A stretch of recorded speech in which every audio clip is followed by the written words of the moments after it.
Bismillahirrahmanirrahim. Alhamdulillahirabbil alamin. Allahumma salli wa sallim ala sayyidina Muhammad wa ala ali sayyidina Muhammad. Nawayna ta'allum wa ta'lim wa naf'a wal intifa' wa tadhakkur wa tadhkir wal ifadah wal istifadah wal hath ala tamassuk fi kitabillah wa sunnati Rasulillah sallallahu alaihi wasallam wa ibtigha'a mardatihi wa thawabihi wa qurbihi.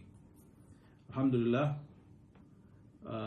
Sebelum kita memulai kajian An-Nasaih Ad-Diniyah, mari kita bacakan Fatihah untuk sahabat kita dan bapak kita yang baru saja berpulang kepada rahmat Allah Subhanahu wa Ta'ala, yaitu Bapak Utsman ibn Abdul Hamid.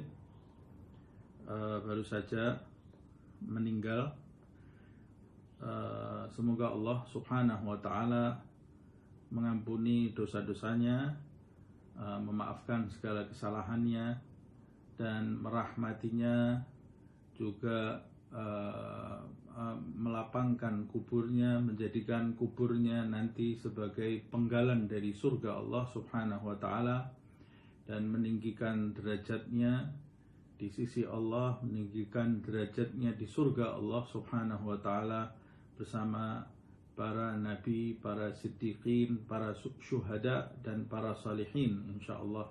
Begitu juga keluarga kita yang telah meninggalkan kita terlebih dahulu.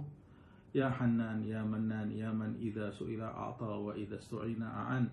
Allahumma jbur inkisarana warham tadarru'ana waj'al akhir kalamina inda intihai ajalina qawla la ilaha illallah Muhammadun Rasulullah sallallahu alaihi wasallam. Ahyina 'alaiha ya hayy wa amitna 'alaiha ya mumit wa ba'athna 'alaiha ya ba'its yauma la yanfa'u malun wala banun illa man atallaha biqalbin salim. Rabbana ighfir lana wa li ikhwanina alladhina sabaquna bil iman ولا تجعل في قلوبنا غلا للذين آمنوا ربنا إنك الرؤوف الرحيم. اللهم مغفرتك أوسع من ذنوبنا ورحمتك أرجى عندنا من أعمالنا. وصلى الله على سيدنا محمد وعلى آله وصحبه وسلم بسر الفاتحة. بسم الله الرحمن الرحيم. الحمد لله رب العالمين الرحمن الرحيم مالك يوم الدين إياك نعبد وإياك نستعين اهدنا الصراط المستقيم صراط الذين أنعمت عليهم غير المغضوب عليهم ولا الضالين آمين. Bapak Utsman bin Abdul Hamid ini almarhum termasuk orang yang dekat kepada agama, aktif dalam dakwah kepada Allah Subhanahu wa Ta'ala, juga gemar dengan majelis ta'lim dan dekat dengan orang-orang saleh, juga dari keluarga yang saleh. Dia juga memiliki semangat dalam menyokong majelis taklim dan hal-hal yang baik, dan semoga segala amal baiknya diterima oleh Allah Subhanahu wa Ta'ala dan menjadi saksi baik bagi beliau kelak di sisi Allah Subhanahu wa Ta'ala. Dan semoga Allah Subhanahu wa Ta'ala kelak mengumpulkan kita semua di surga Allah Subhanahu wa Ta'ala bersama Nabi Muhammad sallallahu alaihi wasallam, bersama beliau dalam keadaan diridhai Allah Subhanahu wa Ta'ala tanpa didahului hisab, fitnah, siksa, dan adab, insyaallah. Amin ya rabbal alamin. Mari kita lanjutkan kajian An-Nasaih Ad-Diniyah. Di pertemuan terakhir kita masih membahas masalah zakat, ya. Masalah zakat.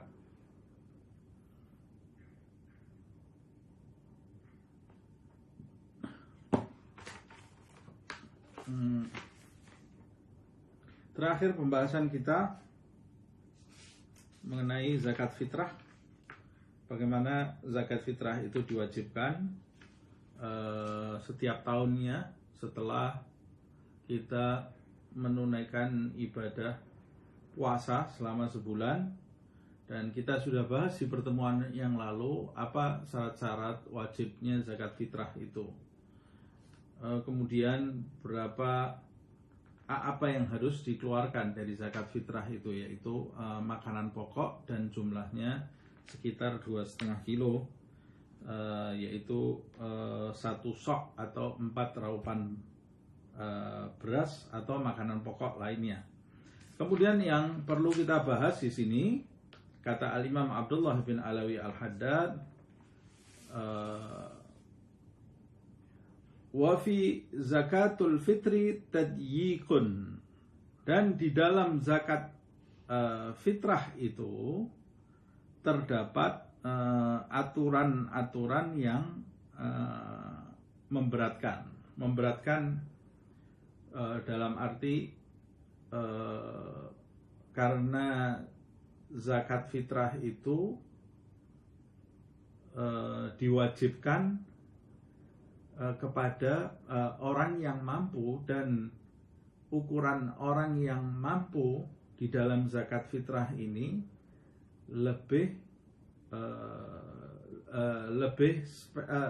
memberatkan. Ukurannya itu lebih memberatkan karena ukuran kemampuannya itu sangat rendah sekali, tidak seperti dalam zakat harta. Kalau zakat harta itu umpamanya zakat pribadi, ukurannya sampai 85 gram emas, itu orang yang punya 85 gram emas kira-kira bisa sampai 60 atau bahkan 80 juta kalau ukuran sekarang, dan itu dimiliki selama setahun. Jadi lebih tidak ukurannya tidak kecil. Jadi orang yang di bawah itu tidak punya kewajiban mengeluarkan zakat mal. Jadi lebih longgar untuk orang-orang yang ekonominya sangat sederhana lah. Jadi untuk orang-orang yang benar-benar berlebih hartanya baru kena kewajiban zakat mal atau zakat harta. Tapi zakat fitrah ini tidak diwajibkan hanya bagi orang-orang yang berlebih ekonominya. Zakat fitrah ini juga boleh jadi menimpa orang-orang yang miskin. Artinya terkena kewajiban zakat fitrah itu boleh jadi untuk orang miskin. Orang miskin bisa terkena zakat fitrah ini, karena ukuran miskin di dalam zakat fitrah ini beda dengan ukuran miskin di dalam zakat mal. Di dalam zakat mal, maksudnya ukuran kewajibannya. Tapi kalau makna miskin itu sama saja, yaitu orang miskin itu adalah orang yang pengeluarannya lebih banyak daripada pemasukannya. Nah, makanya di dalam zakat fitrah ini ketentuannya lebih sempit, menyempitkan, lebih memberatkan, dan ketentuan yang lebih memberatkan ini dilalaikan oleh banyak dari kalangan orang awam, dari kalangan lebih banyak dilalaikan oleh orang-orang awam dari kalangan orang Islam. Makanya mereka, kebanyakan orang awam ini melalaikan zakat fitrah. Kebanyakan mereka melalaikan zakat fitrah. Mereka melalaikan zakat fitrah bukan karena tidak mau membayar zakat fitrah, tapi mereka melalaikan zakat fitrah itu, kata beliau, yughfal anhu katsirun min 'ammatil muslimin fayugassiruna 'anil ikhraj. Zakat fitrah ini banyak dilalaikan oleh orang awam di kalangan orang Islam, fayugassiruna 'anil ikhraj, lalu menjadikan mereka itu, karena kelalaian tadi, menjadikan mereka tidak mengeluarkan zakat fitrah tadi. Tapi bukan karena mereka tidak mau mengeluarkan zakat fitrah, sebab yarawna annahum ghair gadirun alaihi wa hum minal gadirin. kata Abdullah bin Haddad, mereka tidak mengeluarkan, lalai terhadap zakat fitrah itu, mengentengkan zakat fitrah itu karena mereka itu memandang dirinya tidak mampu mengeluarkan zakat fitrah tadi, padahal mereka itu tergolong orang yang mampu. Mereka itu tergolong orang yang mampu, harus mengeluarkan zakat fitrah, tapi mereka memandang diri mereka ini tidak mampu mengeluarkan zakat fitrah karena sehari-harinya mungkin mereka menilai mereka itu orang miskin. Mereka menilai dalam kehidupan sehari-harinya mereka itu serba kekurangan, banyak hal-hal yang mereka perlukan tapi mereka tidak dapat mencarinya karena kehidupan ekonomi mereka yang sempit. Tapi orang yang ekonominya sempit dalam hal zakat fitrah ini belum tentu mereka itu tidak wajib mengeluarkan zakat fitrah. Sebab zakat fitrah ini seperti yang kita pelajari di pertemuan yang lalu, diwajibkan, zakat fitrah ini diwajibkan bagi mereka yang memiliki kelebihan makanan pokok satu hari satu malam. Jadi kalau mereka memiliki kelebihan makanan pokok satu hari satu malam, malam hari raya sampai hari raya itu memiliki kelebihan makanan pokok, maka mereka terkena kewajiban zakat fitrah walaupun mereka itu dalam sehari-hari hidupnya sempit. Nah, karena ini maka banyak orang yang melalaikan zakat fitrah, merasa dirinya miskin padahal terkena kewajiban zakat fitrah. Contohnya saya berikan di pertemuan yang lalu. Umpamanya seorang miskin menerima zakat fitrah dari si A, dari si B, dari si C, dari banyak orang dia menerima beras zakat fitrah. Kemudian ketika beras zakat fitrah itu dikumpulkan sama dia, ternyata dia ini menjadi memiliki beras lebih dari cukup satu hari satu malam. Karena berasnya lebih dari cukup satu hari satu malam, maka pada saat itu dia yang tadinya berhak menerima zakat fitrah menjadi memiliki kewajiban juga mengeluarkan zakat fitrah walaupun dia tergolong orang yang berhak menerima zakat fitrah. Nah, ini pelajaran seperti ini banyak sekali, kata Imam Abdullah bin Al-Haddad, orang-orang awam di kalangan Islam tidak memahami ini sehingga mereka itu melalaikan zakat fitrah. Padahal puasa sebulan penuh itu di dalam sabda Nabi terikat dengan zakat fitrah. Kalau zakat fitrahnya tidak dikeluarkan, puasanya bisa terkatung-katung, tidak diterima oleh Allah Subhanahu wa ta'ala, dari pentingnya zakat fitrah ini.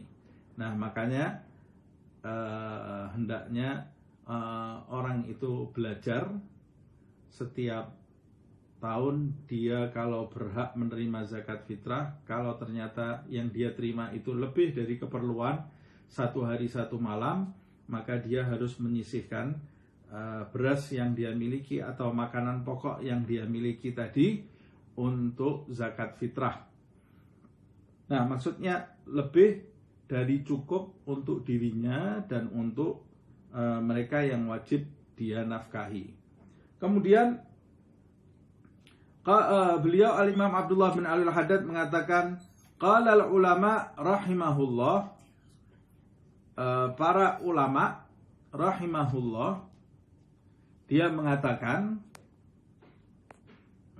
para ulama mengatakan,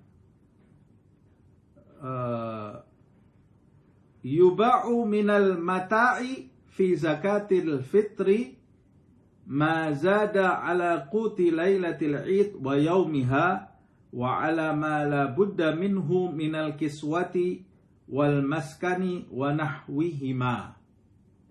Bahkan para ulama rahimahullah mengatakan yuba, kata para ulama, semua barang yang tidak perlu di dalam rumahnya yuba'u minal mata, harus dijual. Barang yang ada di dalam rumahnya mazada ala qut lailatul id wa yaumiha.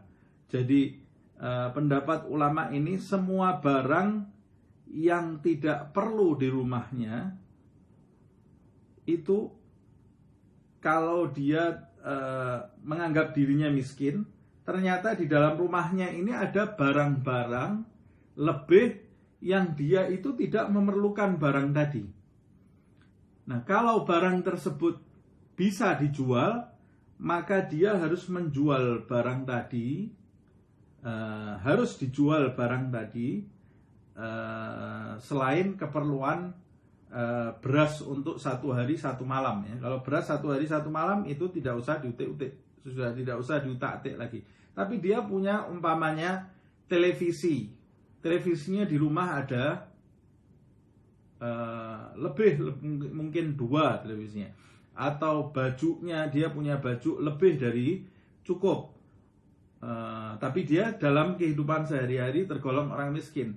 Nah, karena dia punya kelebihan, kata kesimpulan para ulama, yuba, itu barang-barang yang lebih itu harus dia jual untuk dirinya mengeluarkan zakat fitrah. Untuk mengeluarkan zakat fitrah. Jadi barang yang lebih harus dijual. Coba kita bayangkan. Dari pentingnya zakat fitrah ini, sekelompok ulama, kata Imam Abdullah bin Alwi Al-Haddad, sampai menganjurkan, walaupun kamu ini termasuk orang miskin, tapi kalau di rumah kamu itu ada barang-barang lebih, selain beras 1 hari 1 malam, barang lebih, umpamanya baju lebih, atau ada kelebihan lainnya yang tidak kamu perlukan, maka pada saat itu kamu punya kewajiban menjual barang tadi untuk membayar zakat fitrah, untuk membayar, mengeluarkan zakat fitrah. Ma zada ala qut lailatil id wa yaumiha, kecuali beras ya, yang dia perlukan 1 hari 1 malam. Jadi yang harus dia jual yang dia tidak perlu dari pakaian dan tempat tinggalnya seumpamanya. Wa ala ma la budda minhu minal kiswati wal maskan wa nahwihima. Dia tidak punya kewajiban menjual baju yang dia perlukan, menjual umpamanya tempat yang dia perlukan. Tapi yang lebih dari itu yang tidak dia perlukan, dia punya kewajiban untuk menjualnya agar dia bisa mengeluarkan zakat fitrah. Wa fi dzalika nihayatut tadyik. Maka pendapat yang seperti ini menunjukkan perkara zakat fitrah ini memang sangat berat sekali dan memberatkan, memangnya memberatkan. Wabihi ja'atis syariah. Tapi hal yang seperti itu ditetapkan oleh syariat Nabi Muhammad sallallahu alaihi wa alihi wa sahbihi wasallam. Syariat menentukan seperti itu karena pentingnya zakat fitrah. Falyahdaril muslim, maka hendaklah setiap orang Islam itu berhati-hati min tarkil ikhraj ma'al istita'ah, berhati-hati dari meninggalkan zakat fitrah ini, padahal dia tergolong orang yang mampu mengeluarkan zakat fitrah.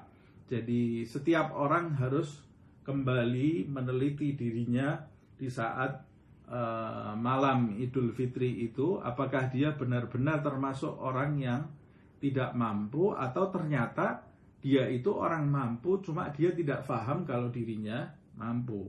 Nah, kalau orang yang pas-pasan saja ternyata dia punya kelebihan harta 1 hari 1 malam, wajib baginya, tetap wajib baginya mengeluarkan zakat.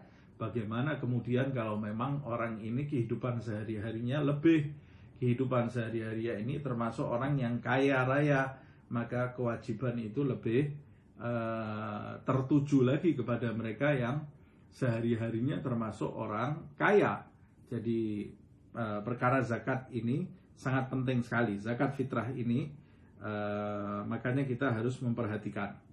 Summa i'lam, kemudian ketahuilah, annahu mata talaba sultan al-adil an tahmila zakah ilaihi wajib dzalik. Kemudian ketahuilah, apabila sultan atau raja atau pemerintah talab, meminta kamu antahmil zakah ilaihi, antahmiluz zakah ilaihi, apabila pemerintah atau sultan atau raja yang berkuasa di tempat kamu meminta kamu untuk membawa zakatmu kepada mereka, membawa zakat kepada mereka karena mereka yang ingin membagikannya. Jadi kalian sebagai rakyat diminta oleh pemerintah atau raja atau sultan untuk mengantarkan zakat-zakat kalian kepada pemerintah, baik itu zakat fitrah atau zakat mal. Diminta oleh pemerintah, serahkan kepada pemerintah pembagiannya. Kalau pemerintah itu pemerintah yang adil, kata beliau, as-sultan al-adil, atau raja yang adil atau pemerintah yang adil, meminta kamu, wajaba dzalika, maka wajib bagi kamu memenuhi permintaannya. Wajib bagi kamu sebagai rakyat untuk membawa zakat kamu kepada pemerintah. Entah itu zakat fitrah atau itu zakat mal, bawa kepada pemerintah. Karena pemerintah yang mengatur ingin membagikan zakat tadi. Zakatnya wajib kamu bawa kepada pemerintah. Wa bara'at dhimmatul muzakki bidaf'iha ilaihi, dan setelah orang yang mengeluarkan zakat tersebut menyerahkan zakatnya kepada pemerintah, maka orang yang mengeluarkan zakat tadi berlepas tangan, sudah tidak punya tanggung jawab lagi terhadap zakatnya, ketika zakat itu diminta oleh pemerintah yang adil dan sudah diserahkan kepada pemerintah. Orang yang mengeluarkan zakat tadi setelah menyerahkan kepada pemerintah, dia sudah tidak punya tanggung jawab lagi. Tapi kalau dia tidak diminta oleh pemerintah, dia masih tetap memiliki tanggung jawab dan memastikan hartanya atau zakat fitrahnya sampai ke tangan orang-orang yang berhak menerima zakat tadi. Makanya jadi orang kaya itu dia karena dapat kenikmatan lebih dari Allah Subhanahu wa ta'ala, maka orang kaya itu punya tanggung jawab untuk memperhatikan orang-orang yang miskin, punya tanggung jawab. Nah, tapi kalau pemerintah meminta hartanya untuk dibagikan, maka orang-orang yang wajib mengeluarkan zakat tadi tidak punya tanggung jawab lagi setelah harta zakatnya sudah diberikan kepada pemerintah atau kepada yang berkuasa. Wa kanatil uhda 'ala sultan fit tafriq, dan tanggung jawab pembagiannya itu menjadi urusan pemerintah. Sudah diterima zakat kita, urusan pembagian tadi sudah bukan urusan orang yang mengeluarkan zakat, tapi urusan pembagiannya itu adalah urusan pemerintah atau urusan penguasa tadi. Wa kanatil 'uhda 'ala as-sultan fit tafriq. Pembagiannya urusan sultan atau penguasa. Wa kadzalika idza talabaha sultan alladhi laisa bi'adilin wa dzalika li khaufil fitnah wa iftiragil kalimah. Tadi disebutkan di awal, jika yang meminta itu penguasa atau pemerintah yang adil. Kalau ada pemerintah atau penguasa yang adil mengumumkan zakat kita harus diserahkan kepada mereka, maka kita berlepas tangan, wajib kita memberikan zakat tadi. Dan urusan pembagian itu sudah bukan tanggung jawab pengeluar zakat itu, atau kita tidak bertanggung jawab lagi, tapi itu urusan pemerintah tadi. Nah, bagaimana sekarang kalau yang meminta zakat kita untuk dibagikan itu adalah penguasa yang kita tahu tidak adil, pemerintah yang tidak adil, atau penguasa yang terbukti kita tahu bahwa penguasa dan pemerintah ini bukan penguasa yang adil. Apakah kita punya kewajiban?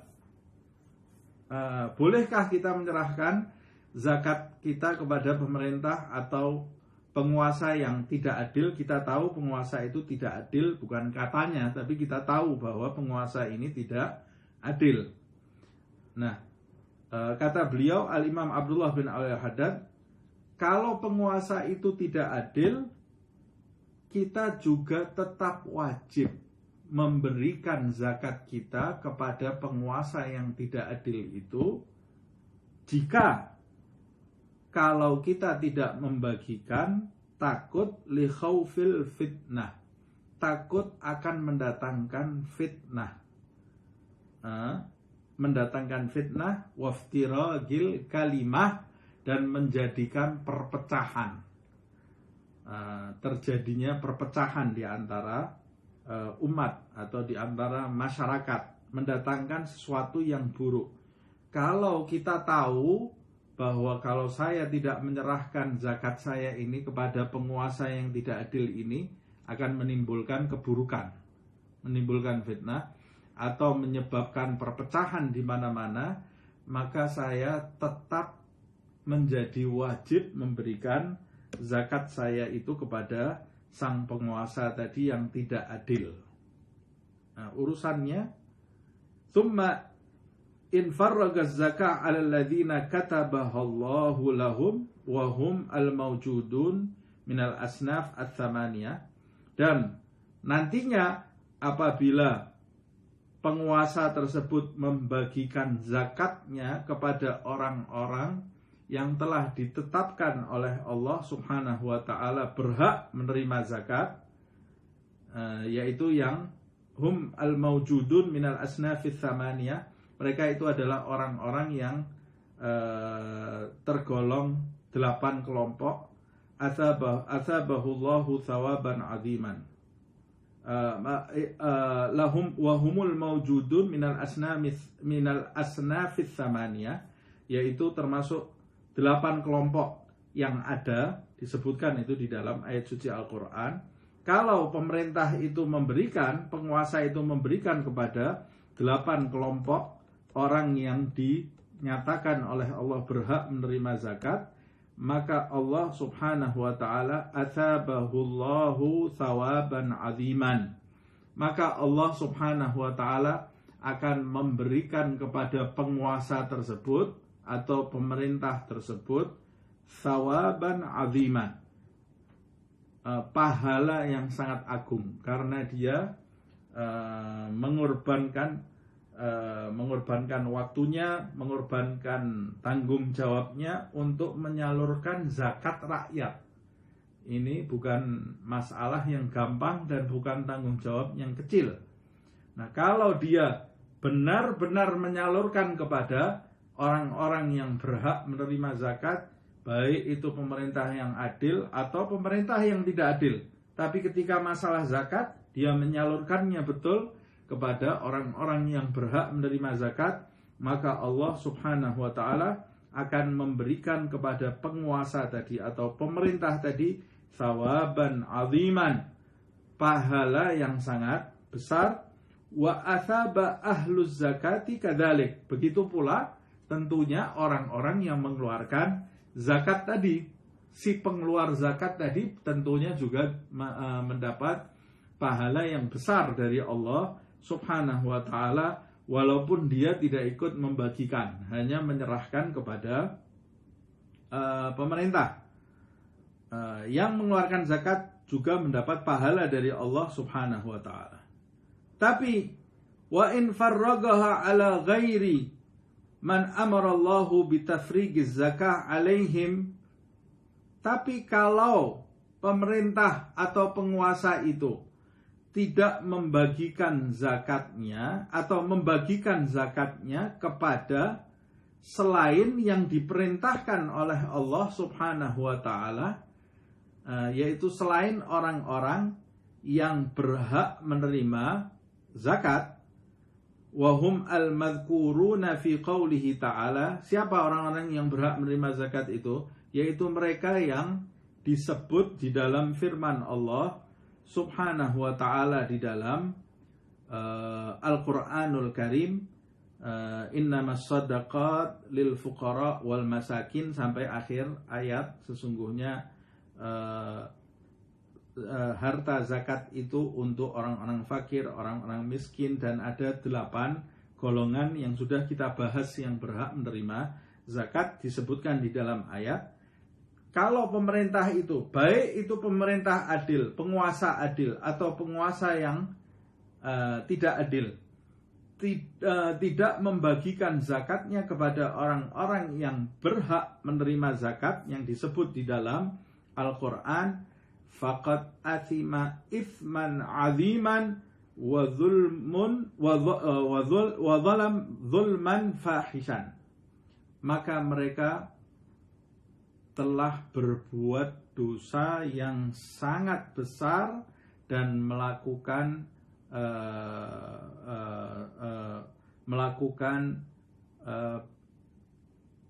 penipuan yang sangat keji sekali. Wasara zaliman lil aghniya. Pemerintah dan penguasa itu menjadi pemerintah dan penguasa yang berbuat zalim terhadap orang-orang kaya. Dia berbuat zalim terhadap orang-orang kaya. Mengapa dia berbuat zalim kepada orang kaya? Biwad'ihi zakatihim fi ghairi mawdi'iha. Karena dia meletakkan zakat orang-orang kaya itu tidak pada tempatnya. Berarti dia telah berbuat zalim kepada setiap orang yang mengeluarkan zakat, orang-orang kaya yang mengeluarkan zakat tadi. Makanya kalau kita sudah menyanggupi menjadi penyalur zakat, berhati-hatilah. Sebab penyalur zakat itu punya tanggung jawab besar di sisi Allah Subhanahu wa ta'ala. Kalau ada 1.000, 2.000, 10.000 orang menyalurkan zakatnya kepada kita, kemudian kita tidak berhati-hati, kita serahkan kepada orang yang tidak berhak menerima zakat, maka 10.000 dosa kita tanggung karena kita berbuat zalim kepada orang-orang kaya itu, sebab kita harta mereka tidak sampai kepada orang yang berhak menerima zakat yang dimaksud oleh Allah Subhanahu wa ta'ala di dalam ayat suci Al-Quran. Nah, pemerintah atau penguasa yang menyanggupi menyalurkan zakat, memerintahkan rakyatnya untuk mengirim zakat kepadanya agar dia bisa membagikan, tapi dia membagikannya seenaknya saja, sehingga jatuh harta itu kepada orang yang tidak berhak menerima zakat, maka pertama dia berbuat zalim kepada orang-orang kaya yang mengeluarkan zakat tadi. Wa zaliman lil fuqara'i, dan dia juga berbuat zalim kepada orang-orang fakir. Dia berbuat zalim kepada orang kaya karena tidak meletakkan harta zakat si kaya di tempatnya, dan dia juga berbuat zalim kepada orang-orang fakir. Bagaimana demikian? Sebab biman'ihi iyahum huquqahum. Karena ketika dia membagikan zakat itu tidak kepada orang yang berhak menerima zakat, berarti penguasa dan pemerintah itu sedang mencegah hak orang-orang fakir tadi. Karena dia bagikan kepada orang yang tidak berhak menerima zakat, maka orang yang berhak menerima zakat jadi tetap dalam kondisinya tidak mendapat apa-apa dari zakat si kaya tadi. Maka pemerintah tadi, penguasa tadi yang seenaknya dalam membagikan harta zakat, juga berbuat zalim kepada orang-orang yang fakir, allati katabahallahu lahum fi amwalil aghniya min ibadihi, yang Allah Subhanahu wa taala telah menetapkan hartanya orang-orang kaya dari kalangan hambanya ini untuk hak mereka. Jadi berbuat zalim dengan dua kelompok, dengan kelompok kaya dan juga kelompok yang miskin. Jadi dosanya sangat besar sekali nanti ketika dia menghadap kepada Allah Subhanahu wa taala. Na'udzubillah min dzalik. Makanya ini dalam kitab ini Al-Imam Abdullah bin Ali Al-Haddad ini sedang menjelaskan pertama pentingnya harta zakat itu. Harta zakat ini sangat penting, tidak boleh kita main-main dengan harta zakat karena hukumnya wajib. Kalau membagikan, orang yang sudah membagikan saja, membagikan, tapi seenaknya dalam membagikan, itu berdosa besar. Dia tidak amanat dalam membagikan. Bagaimana kalau orang yang bukan cuma tidak membagikan pada tempatnya, memang dia 100% tidak mengeluarkan harta zakat tadi, dosanya lebih besar lagi. Tidak mengeluarkan harta zakat, menahan harta zakat, itu dosanya besar dan madharatnya sangat besar dalam kehidupan seseorang. Nah, mengeluarkan harta zakat tapi membagikannya seenaknya sehingga jatuh pada orang yang tidak berhak menerima zakat, dosa juga, berdosa besar. Ini menunjukkan pertama pentingnya harta zakat, kedua pentingnya belajar bagaimana cara mengeluarkan zakat dengan benar, apakah dirinya termasuk orang yang wajib atau tidak. Yang ketiga, penting sekali mengorganisir harta zakat tadi sehingga kita bisa menyalurkannya kepada orang-orang yang tepat sasaran, orang yang memang berhak menerima zakat tadi. Kemudian wa innama faradallahu zakah litakun tuhratan lil ghani wa giwaman lil faqir. Karena sesungguhnya Allah Subhanahu wa taala mewajibkan harta zakat itu dengan tujuan menyucikan orang-orang yang kaya. Menyucikan orang-orang yang kaya karena di dalam dirinya ada harta yang tidak termasuk haknya. Disucikan oleh Allah Subhanahu wa taala. Bisa juga menyucikan orang-orang kaya karena ketika dia mengeluarkan harta zakat, maka Allah Subhanahu wa taala akan menyucikan dirinya dari sifat-sifat dengki, dari sifat kikir, dari sifat yang tidak terpuji, menggantinya dengan sifat dermawan. Wa giwaman lil faqir, dan harta zakat itu termasuk menegakkan, menopang kehidupan orang-orang fakir. Wa balagan lahu faman amila fiha ala khilafi dzalika faqad ihtamala buhtanan wa ithman mubina, dan disampaikan kepada mereka siapa yang melakukan amila fiha ala khilaf dzalik, siapa yang melakukan perbuatan yang bertolak belakang dari apa yang disampaikan oleh Allah Subhanahu wa taala, dari apa yang ditentukan oleh Allah Subhanahu wa taala. Bertolak belakang maksudnya wajib mengeluarkan zakat tapi dia tidak mau mengeluarkan zakat, wajib memberikan zakat kepada orang yang berhak tapi dia memberikan zakat itu tidak pada tempatnya, tidak kepada orang yang berhak. Siapa yang melakukan hal yang bertolak belakang terhadap apa yang ditetapkan oleh Allah Subhanahu wa taala, faqad ihtamala buhtanan wa ithman mubina, maka sebenarnya ia telah melakukan penipuan yang dosanya sangat besar sekali. Menipu dirinya sendiri dan menipu orang-orang yang berhak menerima zakat tadi, dan itu dosanya sangat besar sekali di sisi Allah Subhanahu wa taala. Nah, tadi kita sudah membahas di atas, kalau pemimpin adil meminta zakat kita untuk mereka bagi, maka kita wajib memberikannya.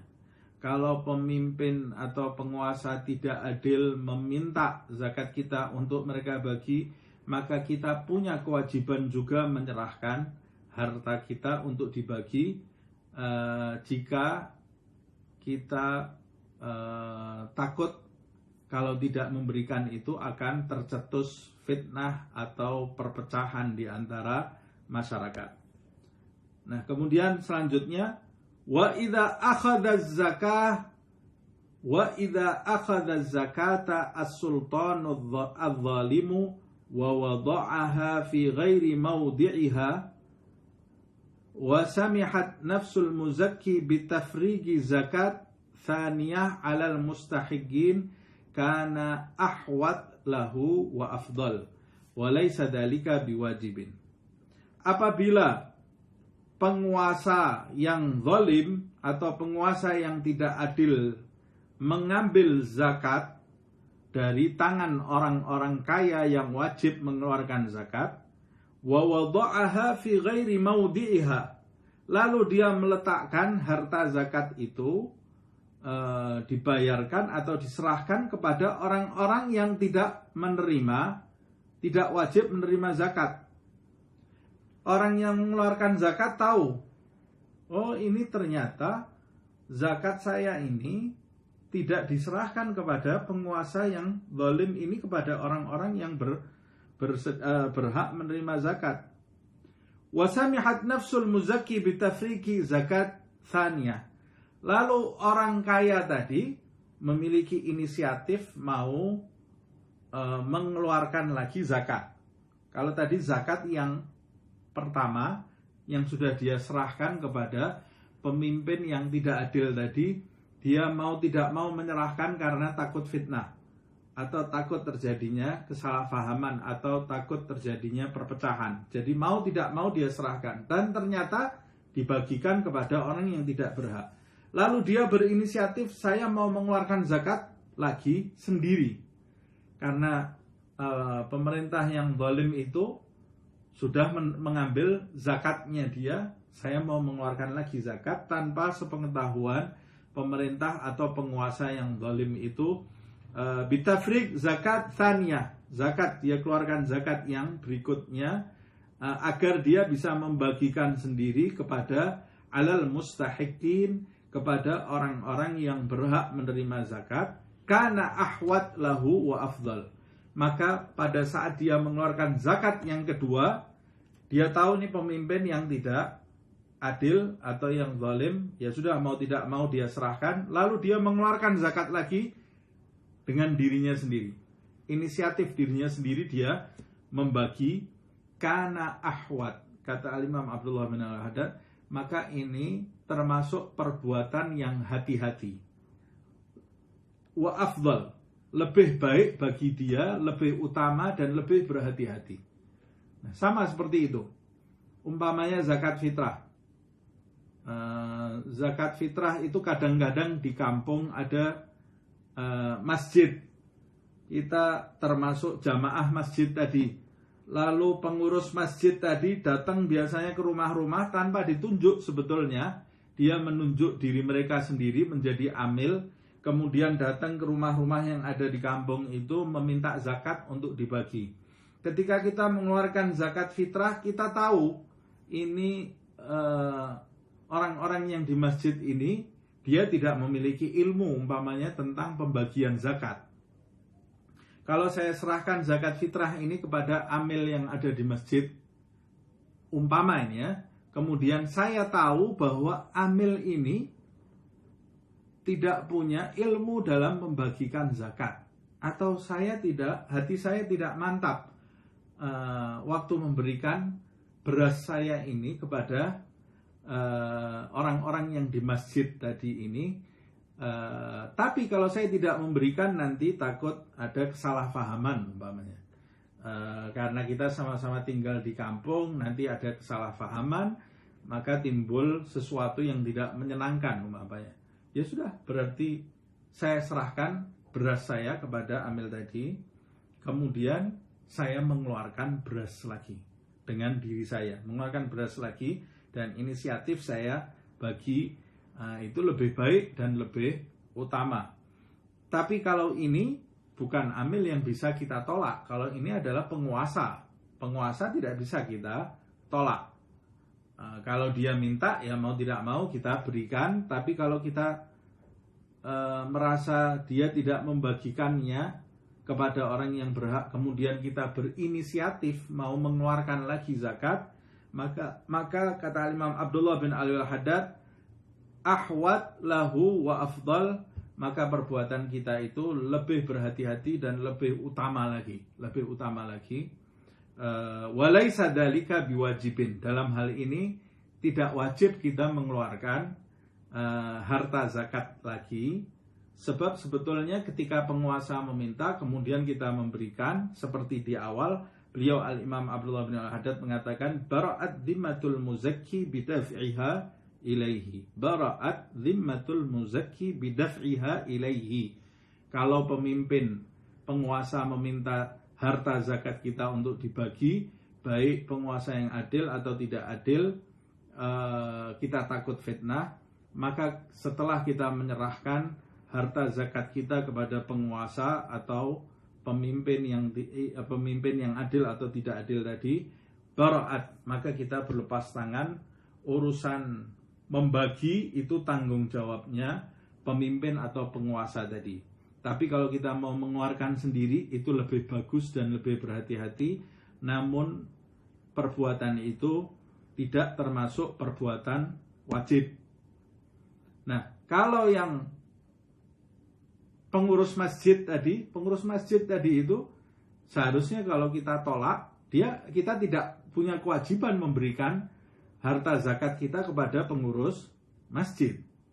Tidak punya kewajiban kita. Kalau kita menolaknya, kita punya hak. Kalau penguasa, pemerintah, wajib kita memberikan. Tapi kalau pengurus masjid tadi, kita tidak punya hak kita tidak punya kewajiban untuk menyerahkan harta zakat kita kepada pengurus masjid tadi. Kalau mereka meminta, tapi kita takut salah paham, kemudian kita serahkan, kita tahu ini tidak punya ilmu tentang bagi zakat, ya sudah kita serahkan, kemudian kita mengeluarkan zakat fitrah lagi. Keluarkan zakat fitrah, kalau ini menurut saya menjadi wajib, karena kamu tahu dia tidak bisa membagi dengan benar dan kamu tidak punya kewajiban menyerahkan harta zakat fitrah kamu kepada orang tersebut atau zakat harta kamu. Jadi kamu mengeluarkan lagi, sebab kalau tidak kamu yang tanggung jawab, karena kamu tahu ini tidak pantas membagikan zakat dan kamu tidak wajib memberikan harta zakat kamu kepada mereka. Beda dengan pemerintah yang kita wajib memberikannya, walaupun itu pemerintah yang adil atau yang tidak adil jika takut fitnah. Nah, saya kira ini mudah-mudahan bisa difahami ya. Wa idza amkana al-muzakki ayyamna zakatahu aw syai'an minha an akhdhi sultanidz zalim laha jaza dzalika.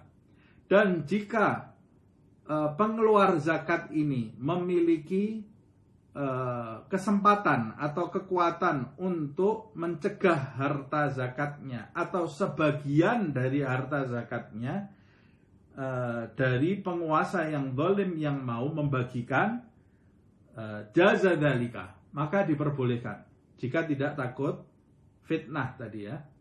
Jadi umpamanya penguasa zalim itu meminta zakat kita untuk dibagikan, tapi kita punya kekuasaan atau punya cara untuk mencegah penguasa tadi tanpa menimbulkan fitnah, tanpa menimbulkan perpecahan dan salah paham.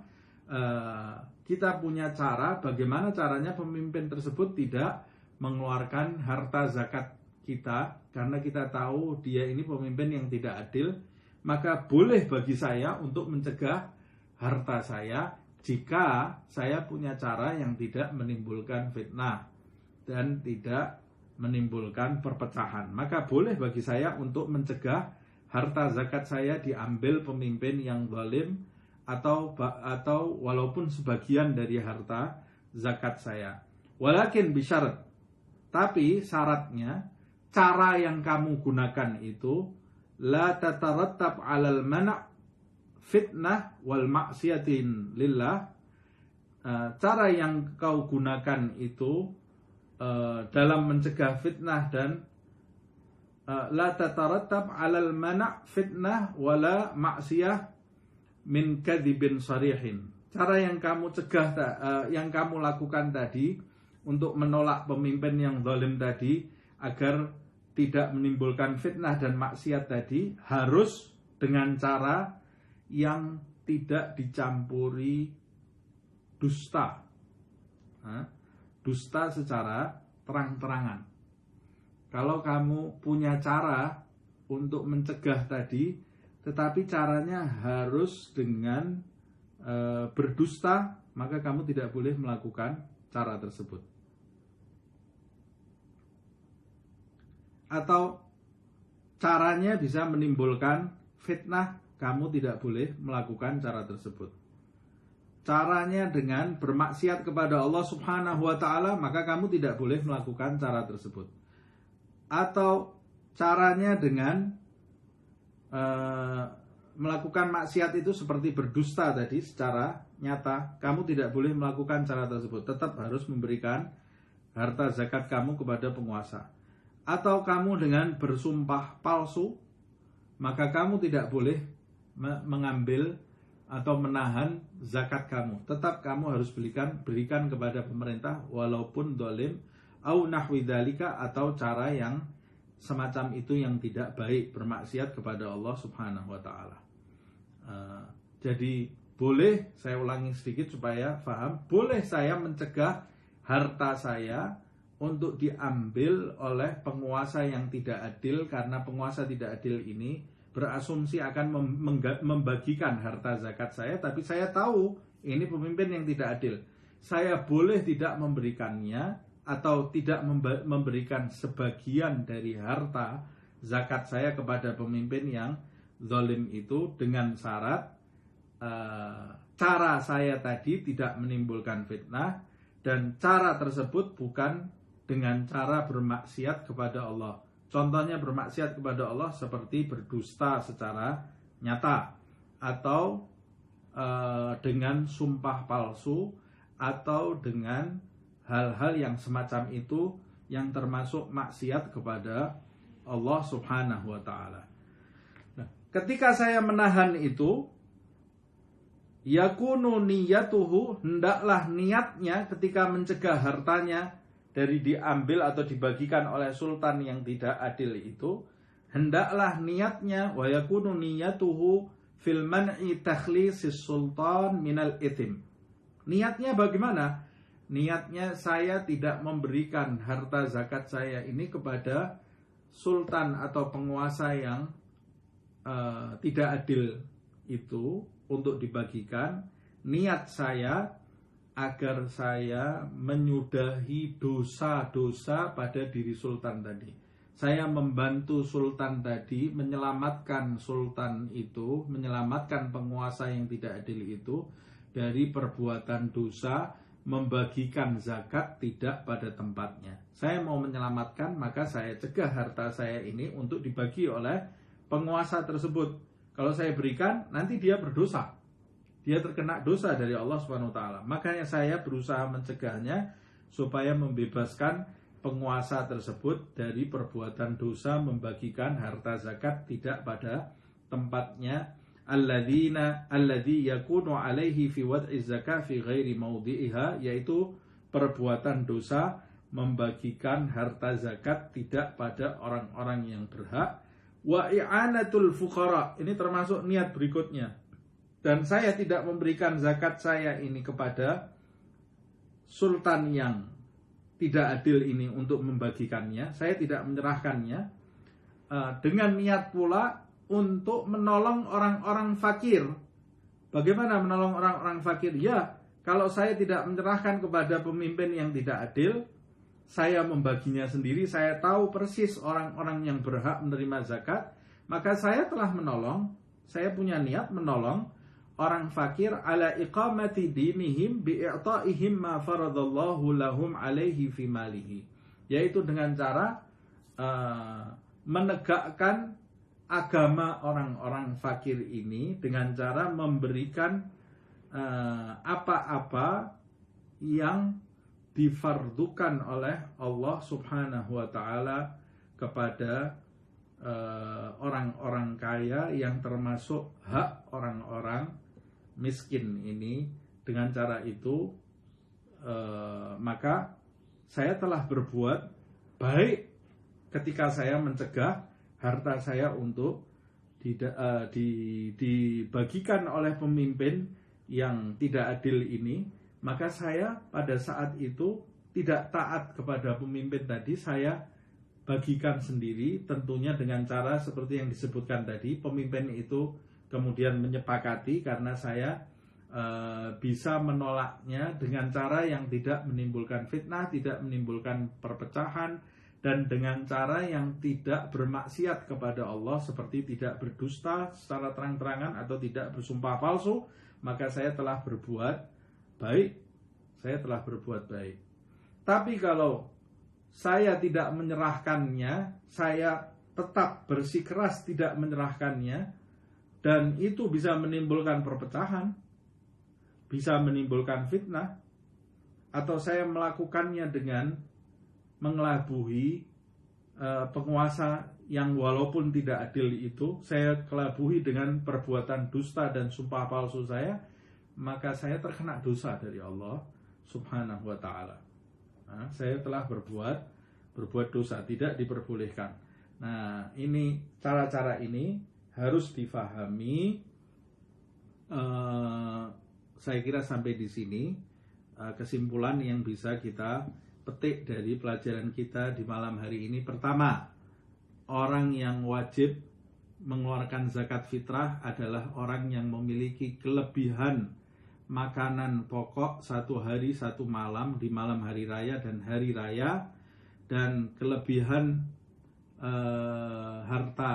kelebihan makanan pokok itu bisa terjadi pada orang-orang miskin jika dia menerima makanan pokok zakat fitrah itu sampai dari banyak orang, sampai kemudian dia punya makanan pokok di malam hari raya itu lebih dari keperluan 1 hari 1 malam. Maka tadinya orang miskin tersebut yang punya hak menerima zakat fitrah jadi wajib juga mengeluarkan zakat fitrah.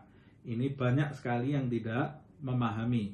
Yang kedua, kalau sampai orang miskin tersebut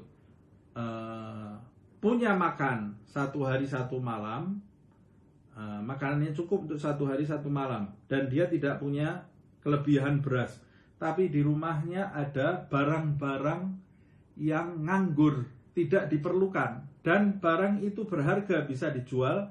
Sebagian ulama tadi berpendapat, kata Imam Abdullah bin Al-Haddad, maka wajib dia menjual barang tersebut untuk mendapatkan uang supaya dia membeli beras dan bisa mengeluarkan zakat fitrah. Kemudian berikutnya, kalau seorang penguasa yang adil meminta harta zakat kita untuk mereka bagikan, maka wajib bagi kita memberikan harta zakat kita kepada pemimpin yang adil itu, dan urusan pembagian itu sudah bukan tanggung jawab kita lagi, tapi tanggung jawab pemimpin tersebut. Kalau yang meminta adalah pemimpin yang tidak adil, maka kita tetap wajib memberikan harta zakat kita.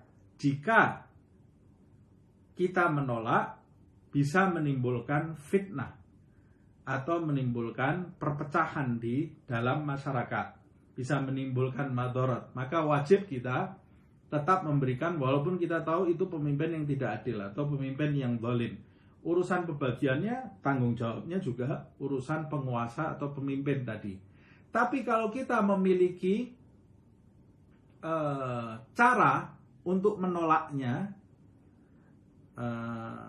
agar kita bisa membagikan, umpamanya pemimpin itu pemimpin yang tidak adil, kita tahu pemimpin yang tidak adil, pemimpin yang zalim, kita merasa tidak yakin dia bisa membagikannya dengan benar, maka kalau kita memiliki cara untuk menolaknya, kita boleh menolak pemimpin tadi asalkan tidak menimbulkan fitnah.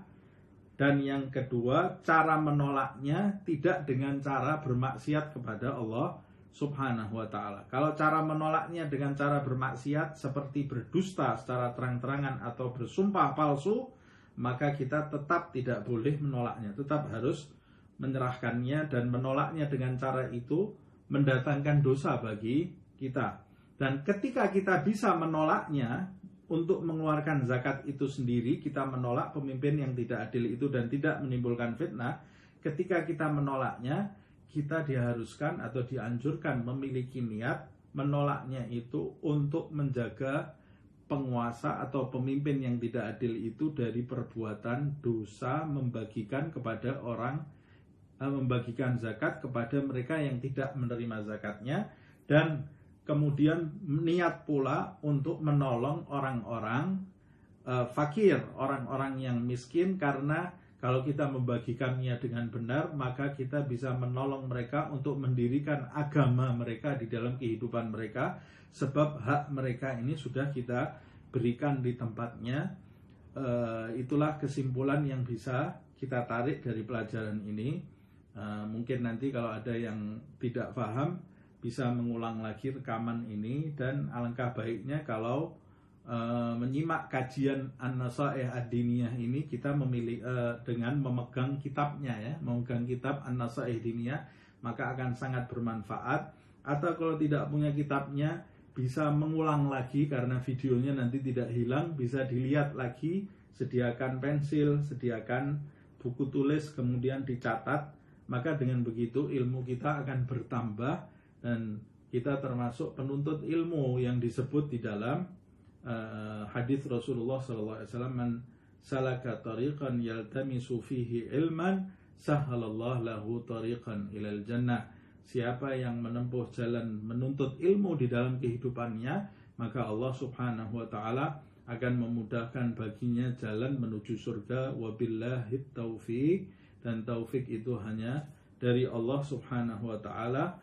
Semoga Allah Subhanahu wa taala memberikan taufiknya, memberikan hidayahnya kepada kita semua, mengampuni dosa-dosa kita, mengampuni segala kesalahan kita, menyelamatkan kita dari segala hal yang tidak diridhai oleh Allah Subhanahu wa taala, dan semoga Allah Subhanahu wa taala menyembuhkan orang-orang yang sakit di antara kita dan merahmati orang-orang yang telah meninggalkan kita menuju ke alam barzakh, menuju kepada Allah Subhanahu wa taala. Semoga diampuni oleh Allah Subhanahu wa taala, disayangi oleh Allah, dirahmati oleh Allah Subhanahu wa taala, dan semoga kubur mereka semua dijadikan terang benderang, dijadikan sebagai penggalan surga Allah Subhanahu wa taala, khususnya Bapak Utsman bin Abdul Hamid yang baru saja meninggal. Dan semoga Allah Subhanahu wa taala mengangkat wabah, mengangkat bencana ini dan menggantinya dengan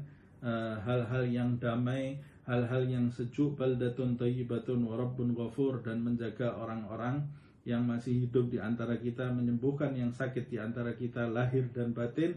Amin ya rabbal alamin. Semoga Allah Subhanahu wa taala mempertemukan kita kembali di minggu yang akan datang dalam keadaan yang lebih baik lahir dan batin, dan menjadikan majelis kita ini dan pembacaan kitab An-Nasaih Ad-Diniyah ini kelak menjadi saksi baik bagi kita di hadapan Allah Subhanahu wa taala, menjadikan ilmu kita bermanfaat, hati kita menjadi hati yang khusyuk, dan segala amal perbuatan kita diterima oleh Allah Subhanahu wa taala. Amin ya rabbal alamin. Ala hadhihi niyyah wa kulli niyatin salihah bi sirril Fatihah. A'udzu billahi minasyaitonir rajim. Bismillahirrahmanirrahim. Alhamdulillahirabbil alamin. Ar-Rahmanir-Rahim. Maliki yaumiddin. Iyyaka na'budu wa iyyaka nasta'in. Ihdinas siratal mustaqim, siratal ladzina an'amta 'alaihim ghairil maghdubi 'alaihim waladdallin. Amin. Ya Rabbana a'tarafna bi annana iqtarafna wa annana asrafna ala ladha ashrafna fatub 'alaina tauba taghsil li kulli hauba wastur lana al-'awrati wa aminir raw'ati واغفر لوالدينا ربي ومولودينا والأهل والإخوان وسائر الخلان وكل ذي محبة أو جيرة أو صحبة والمسلمين أجمع آمين. ربي اسمع فضلا وجودا منا لا باكتساب منا بالمصطفى الرسول نحظى بكل سول بالمصطفى الرسول نحظى بكل سول بالمصطفى الرسول نحظى بكل سول صلى وسلم ربي عليه عد الحب وآله وصحب عداد طش الصحب والحمد للإله في البدء والتناهي. سبحانك اللهم وبحمدك أشهد أن لا إله إلا أنت أستغفرك وأتوب إليك. سبحان ربك رب العزة عما يصفون وسلام على المرسلين والحمد لله رب العالمين والعفو منكم.